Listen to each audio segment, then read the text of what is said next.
ఈ లిక్కర్ స్కామ్‌లో కవిత అరెస్ట్ విషయం మనకు తెలిసిందే. కానీ మన కేటీఆర్ మీద కూడా ఒక కేసు ఈడీ అయితే నమోదు చేసిందండి. లిక్కర్ స్కామ్‌కి సంబంధించి కాదు. ఆ రోజు ఎవరైతే వాళ్ళ కవిత గారిని అరెస్ట్ చేస్తున్న టైంలో ఆయన ఈడీ అధికారితో అయితే వాగ్వాదానికి దిగారు. ఆమెను అరెస్ట్ చేయకుండా అయితే కొంచెం గట్టిగా అక్కడ వాగ్వాదం అయితే ఆ లేడీ ఆఫీసర్‌కి అలానే కేటీఆర్‌కి అయితే మధ్య ఒక చిన్న గొడవ లాంటిది జరిగింది. దాని కారణంగా అయితే వాళ్ళైతే కేసు పెట్టడం చూసాం.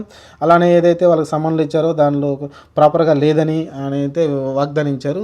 అలానే ఇంకా మనం హరీష్ రావు గారు అయితే ఇంకొక 2 అడుగులు ముందుకేసి శుక్రవారం పూట మీరు అరెస్ట్ చేస్తున్నారు ఒక ఆడపిల్లని అని అయితే ఆయన ఆరోపణ చేశారు. కాకపోతే వాళ్ళ ఉద్దేశం ఏంటంటే శుక్రవారం అరెస్ట్ చేసి శుక్రవారం, శనివారం, ఆదివారం 3 రోజులైతే ఆమెకి బెయిల్ దొరకదు కాబట్టి.